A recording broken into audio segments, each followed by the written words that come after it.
살아계신 하나님께서 우리 예배 가운데 찾아오셔서 또 우리 예배를 받으셔서 하나님의 은혜와 또 성령의 기름 부음으로 우리 각자에게 부어주시는 자리가 되기를 축복합니다. 성령이 바람같이 또 성령이 불같이 각 사람 위에 임하셔서 이 시간도 하나님께서 우리의 영과 육을 치료해 주셨으면 좋겠어요. 건강히 복 주시길 바라고 또 치료의 강선을 발해 주실 뿐만 아니라 우리의 모든 삶을 윤택하게 하시는 그런 은혜가 있게 되기를 축복합니다. 첫째로 기독교는 부활에서부터 시작이 됩니다. 다섯 합시다. 기독교는 부활에서부터 시작이 되었다. 기독교는 부활에서부터 시작이 됐죠.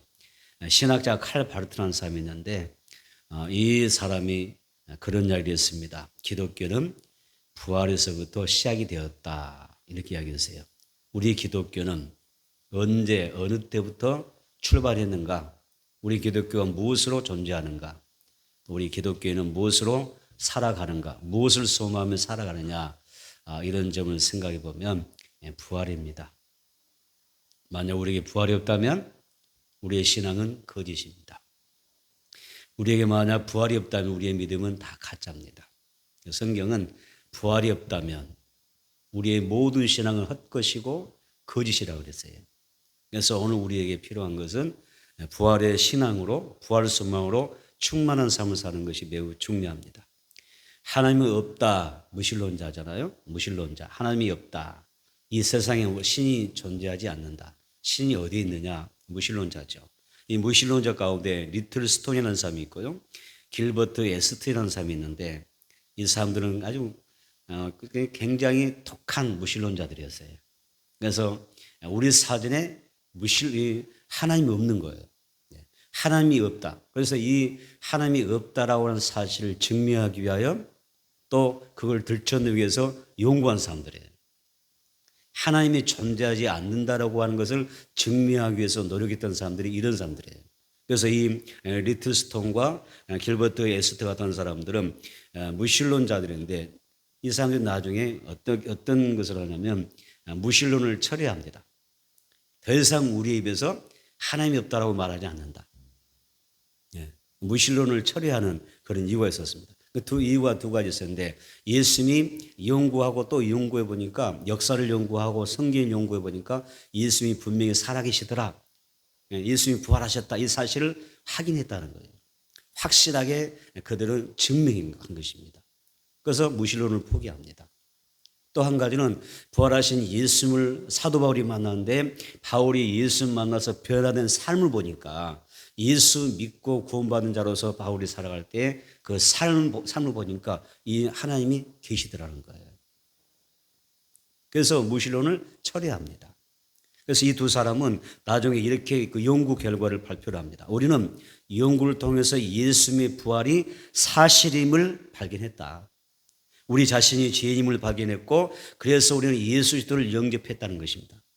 그래서 우리는 더 이상 무신론자가 아니다. 이렇게 고백하는 것을 볼 수가 있습니다.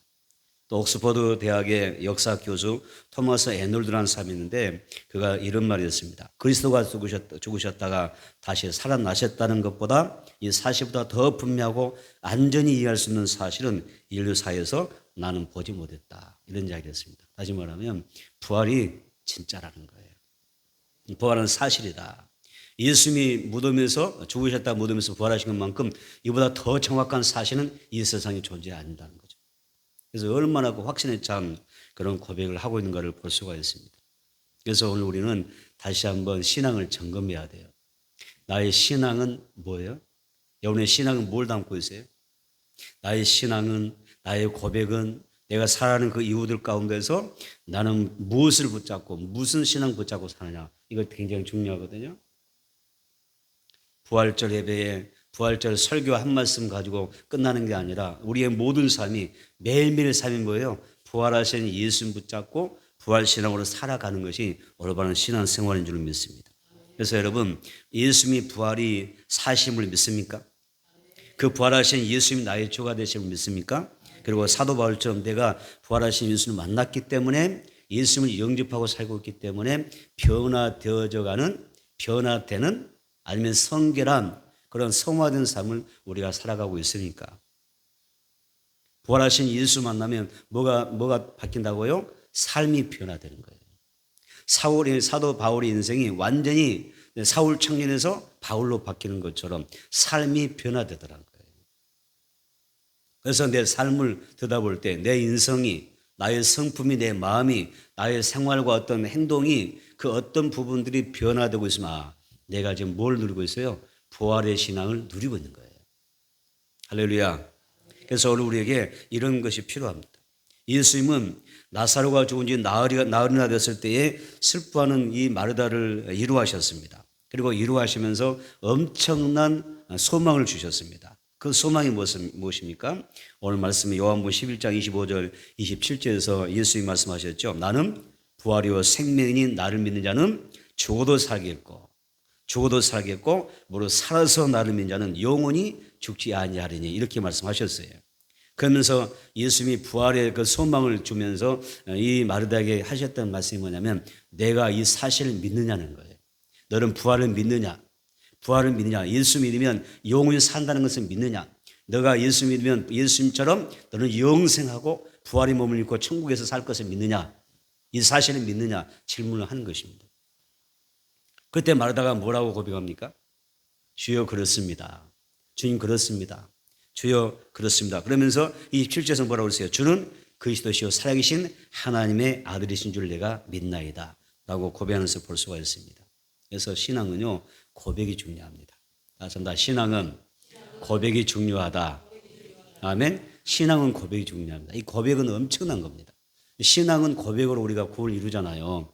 고백이 굉장히 중요합니다. 그래서 오늘 말씀에도 예수님께서 이 부활의 복음을 전하시면서 마르다에게 요구한 게 뭐냐면 부활 신앙을 고백하기로 원하신 거예요. 내가 부활할 줄은 믿습니다. 영생할 줄은 믿습니다. 이 고백을 예수님께서 마르다에게 듣고 싶은 거예요. 오늘 우리도 듣고 싶지 않겠어요? 여러분 예수 믿는 사람이 확실히 맞으시죠? 혹시 예수님 안 믿는 앉아 계십니까? 여러분 예수님 살아계심을 믿고 아멘. 그분이 나의 구주가 되심을 믿습니까? 그러면 뭘 믿어야 돼요? 예수님과 같이 나도 부활의 몸을 입는다는 것. 부활한다는 사실을 믿는 것이 고백되어야 돼요. 이 고백이 지금 여러분 안에서 있어져야 될 줄을 믿습니다. 아이고 삶이 한 번 죽으면 끝나는 거야. 화장대에서 내가 한 줌의 죄가 되면 끝이야. 세상에 뭐 두 번 있겠어? 이건 기독교인의 신앙 고백이 아니죠. 그렇죠? 나는 반드시 영생하게 될 것이고 반드시 부활의 몸으로 다시 살아날 거야. 이 고백이 필요한 것이죠. 로마서 10장 10절 말씀에 보면 사람이 마음으로 믿어 의에 이르고 입으로 시인하여 뭐라고 그러세요? 구원에 이른다고 그랬습니다. 예수님은 부활의 능력을 소유하시는 이 부활의 능력을 가지시고 부활의 찬양을 되시고 또 우리에게 영원한 부활의 몸을 일으키시는 전능하신 하나님이신 줄 믿습니다. 그래서 성경에 보면 애시가 되어져 있습니다. 어떤 애시가 있었어요? 예수님의 해당장 야이로의 딸이 죽었을 때 그 죽은 땅을 살리셨죠. 죽은 딸 향하여 나가셔서 달리다고 소녀야 일어나라. 죽은 딸을 향하여 달리다고 일어나라 하니까 이 아이가 벌떡 일어납니다. 이것은 예시되는 겁니다. 장차 너희도 부활의 몸을 이렇게 입을 거야. 그런 뜻입니다. 또 나인성 가부의 아들이 죽어서 이제 그 성 밖을 나오는데 장사 지내면서 이 관이 나오는데 예수님이 딱 이 관을 멈추시고 장례 행리를 멈추시고 또 나인성 가부의 아들을 살려내시는 사건을 볼 수가 있잖아요. 그리고 죽은 지 나흘이 돼서 이미 이 몸이 다 시체가 썩어서 냄새 나는데 이 나사로가 나오느라 선포하시면서 무덤 문을 활짝 여시고 그 생명을 구원하는 사건을 볼 수가 있습니다. 이것은 단순히 예수님이 이 땅에서 죽은 자를 살렸대, 예수님이 살리셨대, 이게 다가 아니잖아요. 이것은 하나의 예일 뿐이죠. 그래서 천하 모든 인간은 부활하신 예수님을 믿고 그분을 나의 구주로 영접하는 사람은 마지막 때 어떻게 된다고요? 너도 나인성 그 가부의 아들처럼 일어나게 되는 거. 아멘. 이 야이로 딸이 일어나는 것처럼 나사로가 다시 살아나는 것처럼 부활한 것처럼 너희도 살아나는 그런 복을 받게 될 것이다. 약속하신 줄로 믿습니다. 그래서 그것을 우리에게 보여주는 것들입니다. 그래서 예수님이 부활하신 것처럼 우리 또한 부활의 몸을 입게 될 줄로 믿습니다. 그래서 이 약속이 예수님 뭐라고 하셨어요? 나는 부활의 첫 열매라는 것이죠. 예수님 부활의 첫 열매 되셨다. 그 말은 모든 사람이 다 부활한다는 뜻입니다.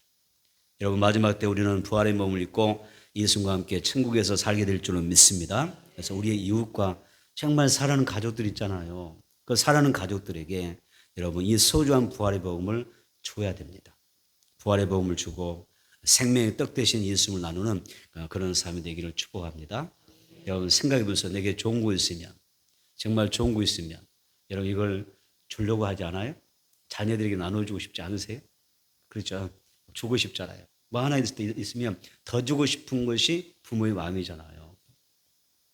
그런 것처럼 생명의 떡 예수 그리스도, 부활의 복음이 되시는 예수님, 그 부활의 소식을 모든 이들과 나누는 그런 사랑의 아름다운 교제가 있게 되기를 축복합니다. 자, 두 번째는 부활의 소망은 영생을 얻는 축복입니다. 따릅니다. 부활의 소망은 영생을 얻는 축복이다. 요한복음 11장 26절 한번 볼까요? 요한복음 11장 26절을 한번 읽겠습니다. 요한복음 11장 26절 시작. 무릇 살아서 나를 믿는 자는 영원히 죽지 아니하리니 이것을 내가 믿느냐. 밑줄을 그으세요. 나를 믿는 자는, 예수 믿는 사람은 영원히 죽는다? 죽지 않는다 그러세요. 예수 믿으면 영원히 죽지 않는다. 예수 믿으면 영원히 죽지 않냐고 영원히 산다고 말씀하셨어요. 그래서 우리는 예수 안에서 예수를 믿음으로써 무슨 약속받아요? 영생을 약속받는 것입니다. 우리가 기껏 살아봐야 이 땅에서 얼마나 삽니까? 얼마나 살까요?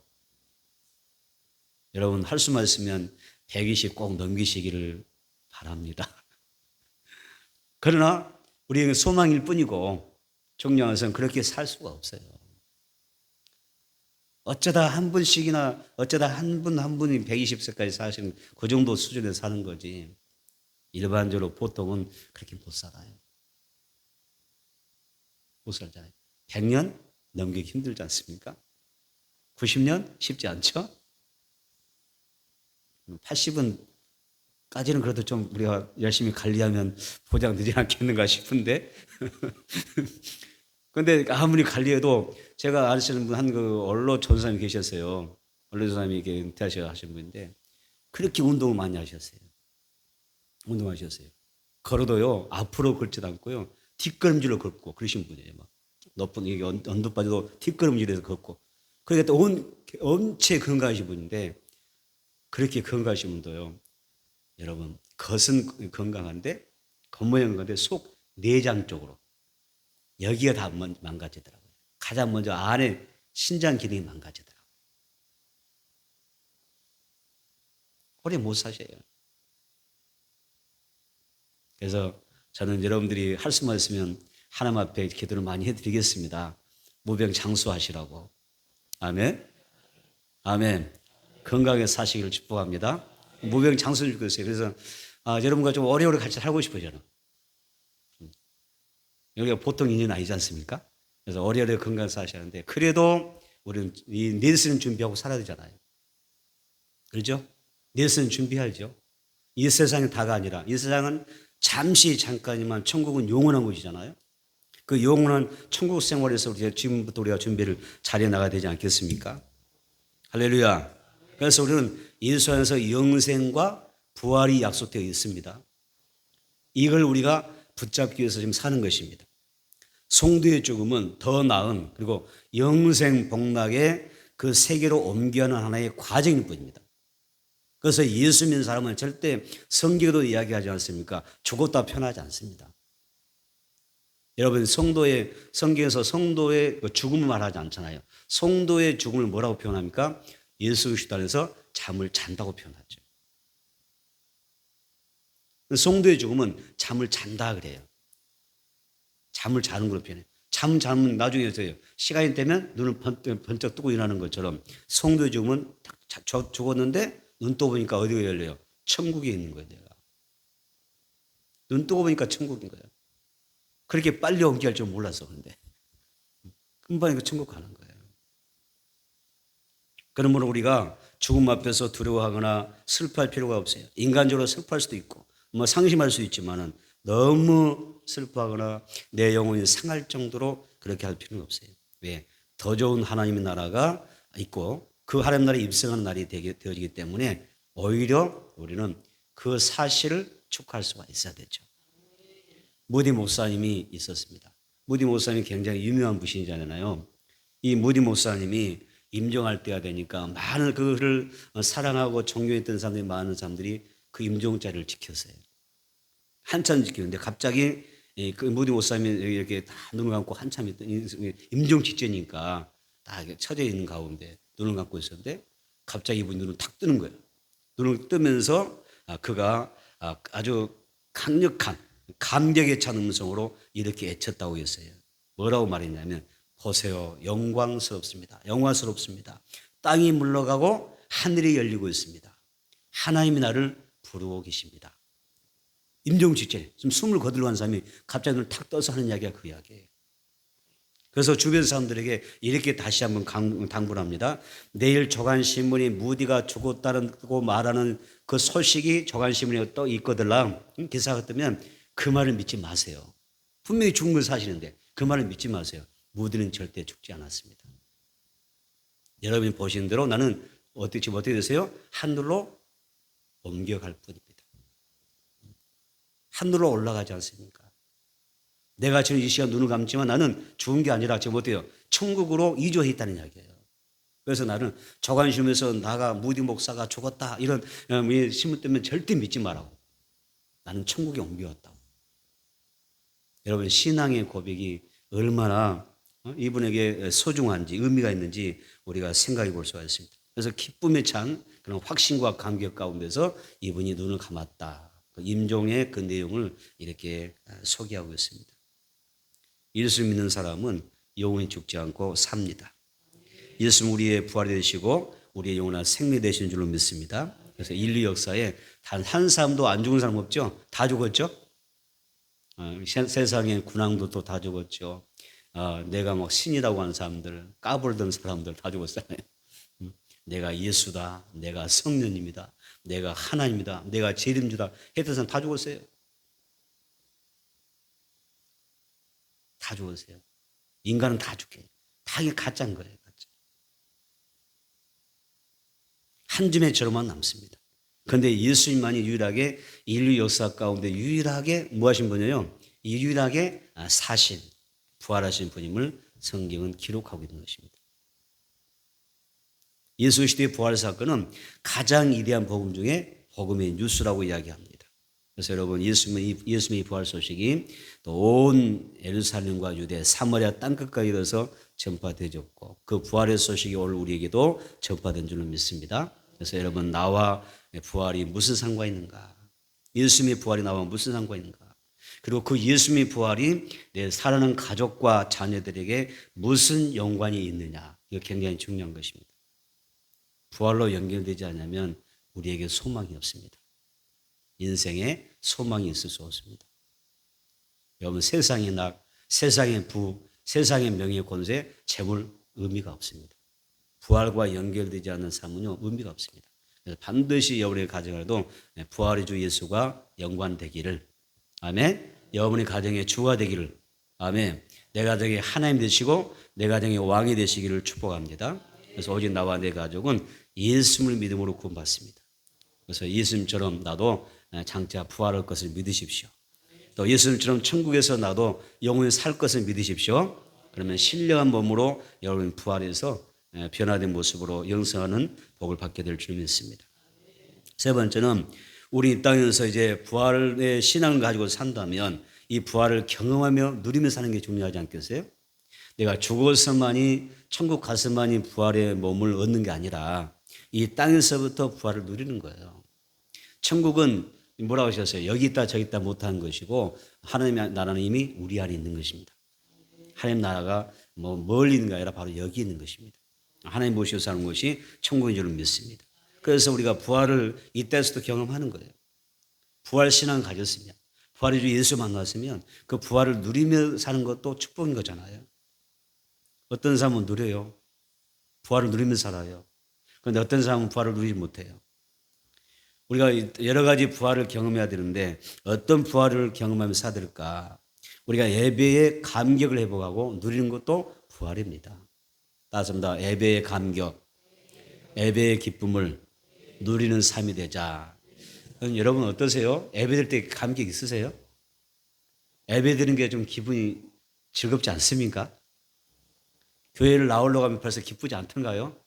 내가 얼른 가서 하나님 앞에 가서 하나님 앞에 예배 드려야지. 하나님과 내가 만나야지. 하나님 앞에 예배 드리고 하나님의 말씀 드려야지. 그런 감격이 있냐 그 말이죠. 이런 것도 굉장히 중요합니다. 하나님은 예배를 통해서 우리에게 은혜를 공급하시기 때문에 그렇지 않습니까? 이 시대에 많은 그리스도인들이 예배의 감격을 잃고 살아가고 있어요, 사실은. 너무 많은 사람들이 예배의 감격을 잃어버렸어요. 이거 굉장히 안타까운 이야기거든요. 영적이면서 예배의 감격을 잃어버리게 되면 여러분 인생의 그 어떤 의미가 이미 상실된 거예요. 예배가 굉장히 중요합니다. 하나님을 찾지 못하고 내가 은혜를 잃고 산다고 하면 망각하다면 그 인생이 정말 행복할 수 있을까요? 이 거치고 험한 세상에서 우리가 어떻게 어디에서 무엇으로부터 평안을 누리며 살아갈 수가 있을까요? 오늘 우리의 예배가 또 우리의 모임들이 하나님 앞에서 감격이 회복되는 아멘 예배의 즐거움이 회복되는 은혜가 있게 되기를 축복합니다. 아마 제가 이런 말씀 나눌 때에 여러분 가운데 동의하시는 분도 있을 거예요. 공감하시는 분도 있을 거예요. 내가 정말 성령 충만하고 우리 충만할 때 믿음 좋을 때 예배 한 시간 얼마나 귀합니까? 그렇죠? 즐겁고 행복했습니까? 예배 한번 드리고 얼마나 우리가 사모하는 마음으로 하나님 앞에 나온 그런 경험도 있잖아요. 굉장히 중요한 것입니다. 그래서 오늘 우리에게는 예배의 감격을 회복하고 누리는 그런 부활신앙이 일어나기를 축복합니다. 누가복음 24장 32절에 보면 엠마오로 향하던 두 제자가 있었습니다. 그때 이 엠마오로 향하던 두 제자가 이런 이야기를 했습니다. 어떤 이야기냐면 길에서 우리에게 말씀하시고 우리에게 성경을 풀어주실 때에 우리 속에서 마음이 뜨겁지 아니하더냐라는 표현이었어요. 주님이 말씀하시고 예수님이 성경을 풀어주실 때에 우리 마음이 뜨거워졌다는 거죠. 그래서 이 뜨거움은 헬라에서 현재 분사 수동형이라 그렇게 이야기를 해요. 무슨 말이냐면은 우리가 하나님 앞에서 그 신앙은 뜨거우면 이 뜨거움이 뜨겁다 많은 것이 되면 안 된다는 거죠.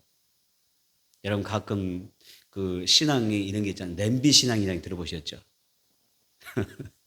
냄비 신앙이 어떨 때 냄비 신앙을 그러죠? 끓이면 팔팔팔 끓어. 근데 냄비 쉽게 식어버리잖아요. 뜨거울 때 확 뜨겁다가 또 차가울 때 확 차가워져 버리잖아요.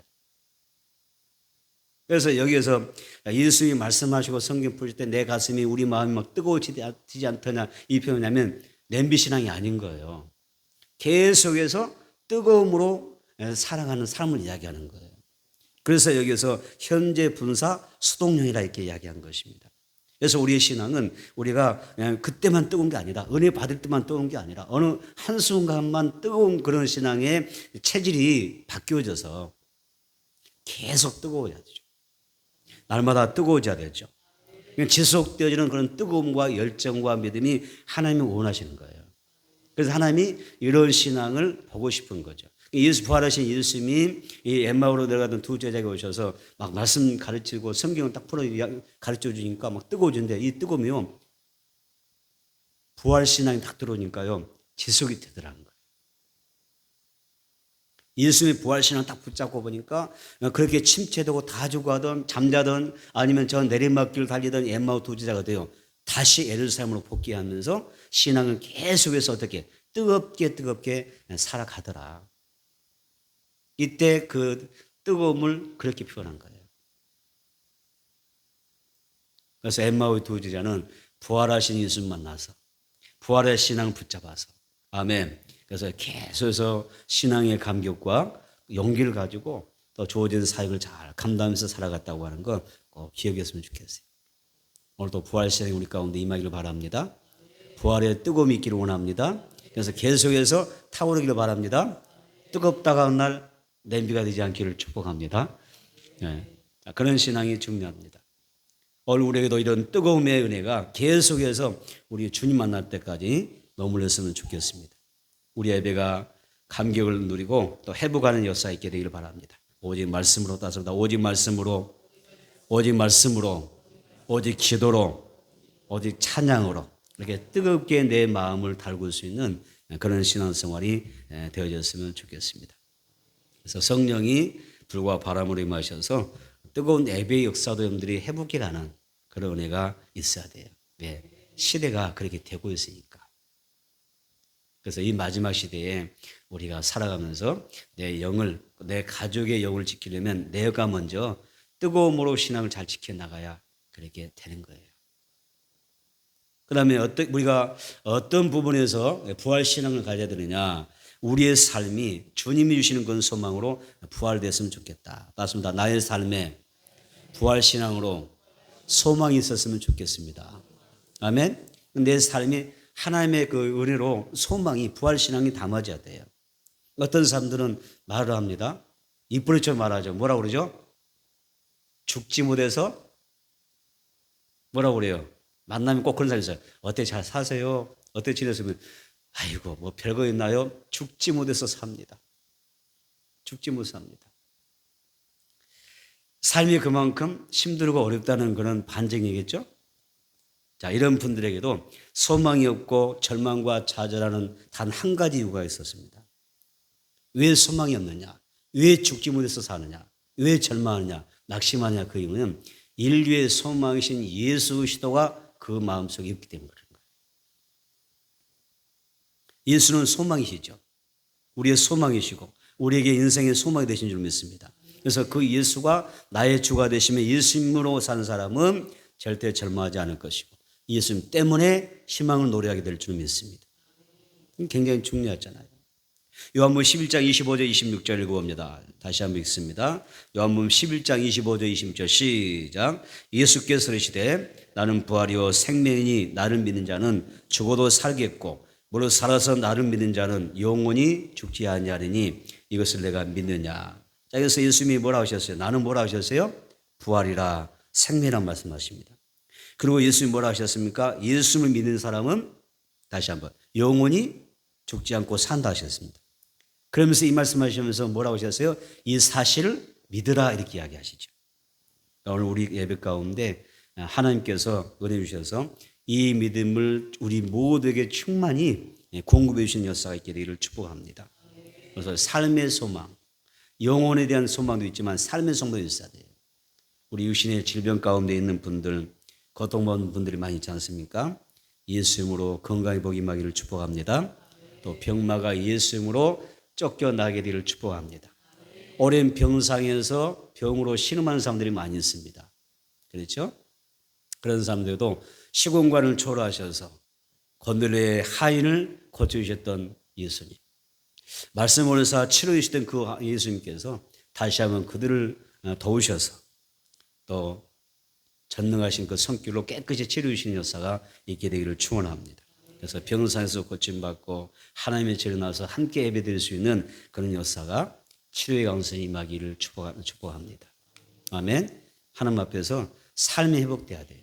그래서 말씀 듣다도 회복되어지고 시공간을 초월하신 그 주님의 그 말씀으로 내 가정에도 회복의 역사가 나게 되고 아멘. 그게 우리가 지금 막연하게 이야기하는 게 아니잖아요. 다 성경에서 나타나고 일어났던 이야기들을 하고 있는 거잖아요. 그래서 우리 모두가 건강하기를 주님으로 축복합니다. 여기 이곳에 함께하지 못한 우리 형제들도 우리의 가족이 예수님으로 깨끗하게 고침받는 그런 삶이 회복되어서 삶의 소망을 품게 되는 역사들이 있어지기를 축원합니다. 누구든지 하나님과 통하면 신통하면 뭐라고 그러세요? 신통하면 영통하면 영통하게 되고 영통하면 물통한다고 하셨잖아요. 신통하면 영통하고 영통하면 물통한다. 그래서 하나님 앞에서 하나님의 자녀는 다 이 모든 것이 하나님의 은혜라는 거예요. 가난이 부여로 때로는 불통이 형통으로 바뀌는 그런 역사들이 우리 삶 가운데서 나타나기를 주님으로 축원합니다. 그다음 우리가 부활의 신앙을 회복해야 되는 부분인데 항상 주일에도 힘쓰는 신앙으로 회복해 가셔야 됩니다. 고린도전서 한번 보겠습니다. 고린도전서 15장 57절 58절입니다. 고린도전서 15장 57절 58절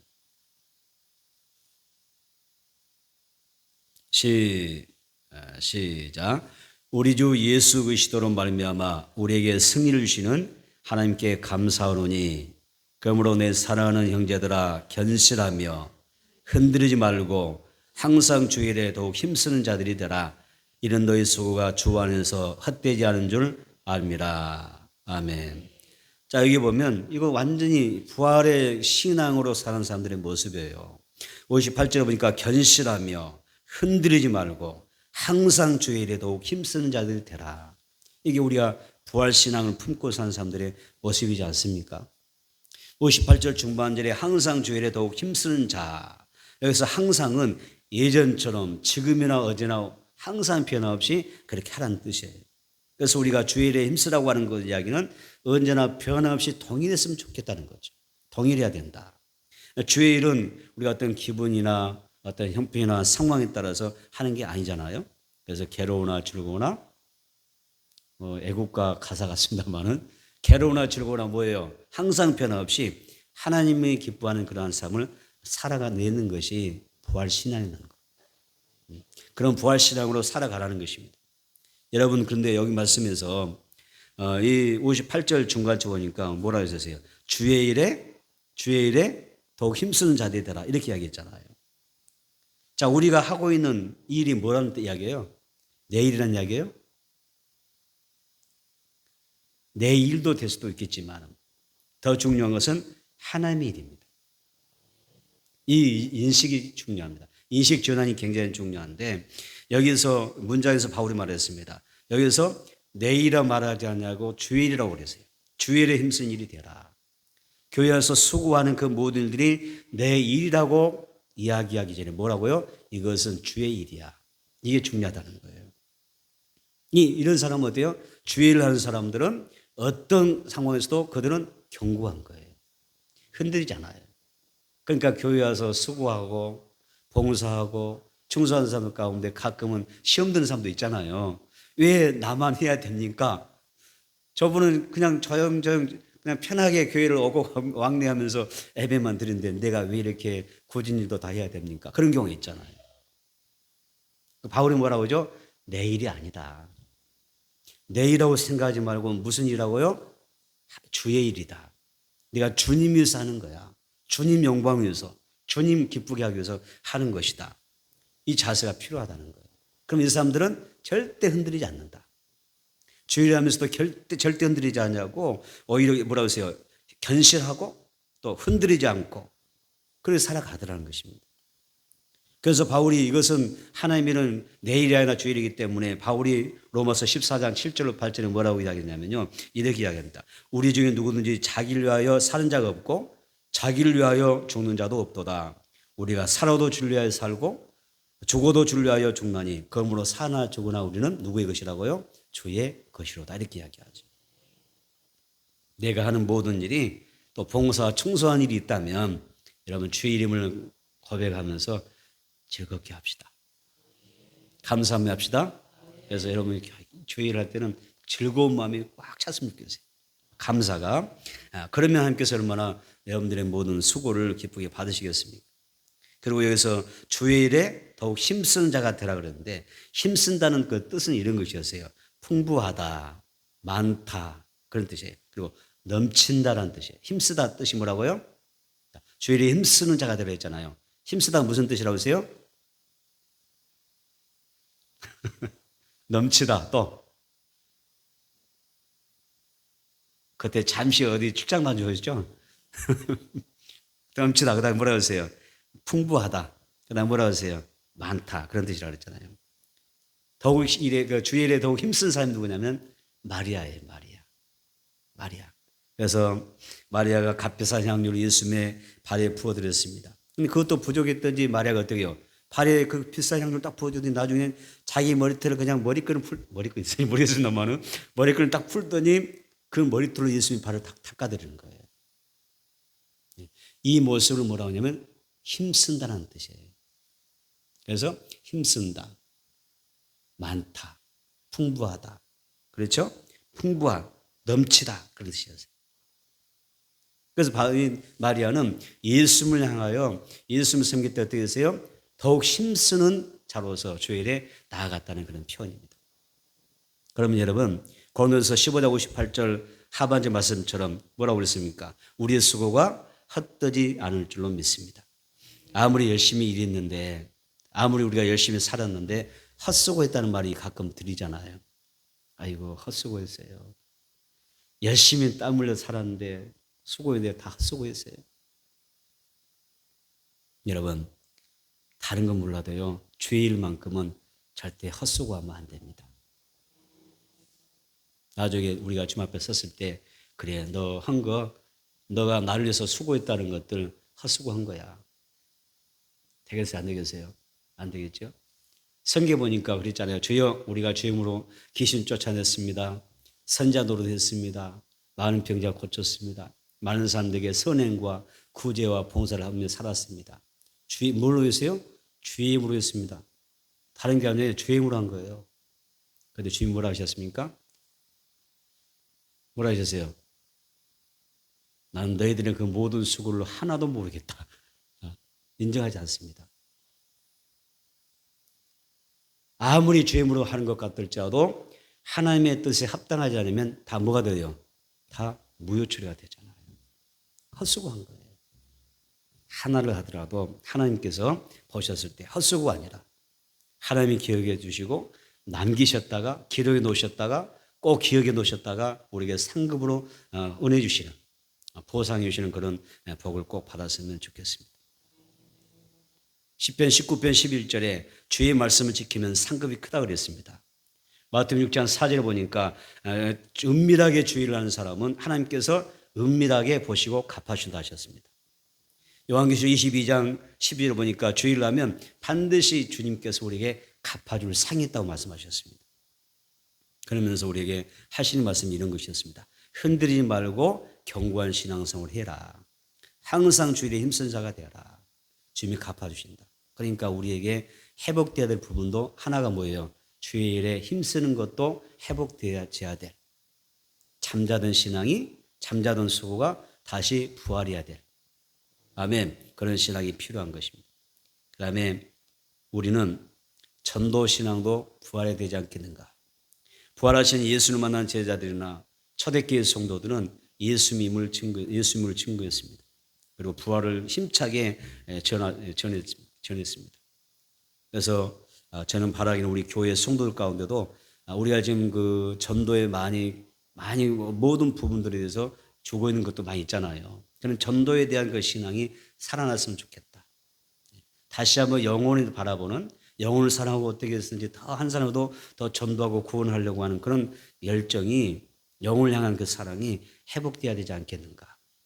부활 신앙을 회복해야 되지 않겠는가. 그런 생각을 가지게 되었습니다. 사망 권세를 깨뜨리시고 부활하신 예수님, 또 모든 믿는 자에게 영생 복락을 주시는 예수님을 사랑하는 가족이라 이웃들에게 열심히 전해서 그들과 함께 영생 복락 누릴 수 있는 그런 축복이 있어지기를 축원합니다. 말씀을 정리하겠습니다. 여러분 우리는 예수님의 죽으심으로 예수님 때문에 사망 권세를 정복한 사람들입니다. 우리에게는 영원한 보듬이 갇히지 않죠. 어느 순간 때가 되면 장차 예수님 이 땅에 오시면 다시 부활의 몸을 입고 데림받아 천국에 가게 될 줄을 믿습니다. 예수님 그 부활하실 때문에 우리는 영원히 죽지 않는 사람, 또 영생 복락을 약속받은 천국의 주인공이 되었습니다. 여러분 오늘 본문의 말씀을 우리가 정리하면서 맺고자 합니다. 예수님은 요한복음 11장 25절 26절에서 예수께서 말씀하십니다. 나는 부활이요 생명이니 나를 믿는 자는 죽어도 살겠고 무릇 살아서 나를 믿는 자는 영원히 죽지 아니하리니 이것을 내가 믿느냐라고 물으셨습니다. 이 물음이요 제자들에게만 주는 물음일까요? 아니면 마르다에게만 주는 그런 질문일까요? 나는 부활이요 생명이다. 나를 믿으면 너 영원히 죽지 않아. 나처럼 너 영원한 생명과 부활을 얻게 될 거야. 이 사실을 믿느냐라고 할 때 이 질문이 그들에게만 해당되는 건가요? 오늘 나에게도 해당돼요. 또 이 자리에 함께하지 못한 여러분의 자녀들에게도 해당되는 질문이 되어야 될 줄 믿습니다. 이렇게 예수님 나에게 오늘 물으신다면 다시 한번 내가 나의 그 신앙 고백을 우리가 정리하면서 다시 체크하면서 우리가 뭐라고 답변해야 됩니까? 뭐라고 답변해야 돼요?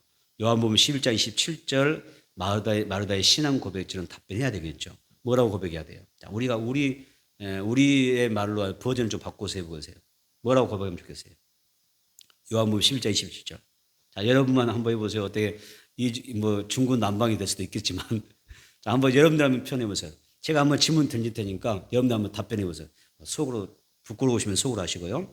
자, 나는 부활이요 생명이니 나를 믿는 자는 죽어도 살겠고 무릇 살아서 나를 믿는 자는 영원히 죽지 아니하리니 이것을 내가 믿느냐?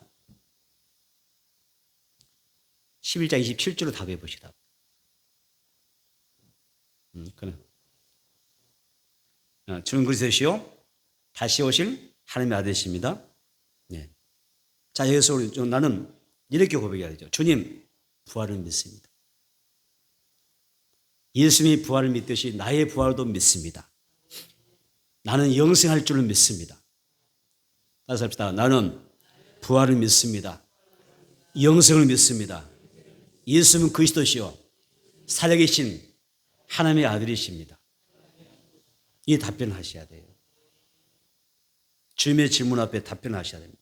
그래서 이 고백과 함께 우리가 예수님의 부활을 소망하면서 하루하루 승리하며 살아가기를 원합니다. 그리고 그 부활의 역사가 오늘 우리에게 임해서 누려지는 삶이 되는데 내게 치유가 일어났으면 좋겠어요.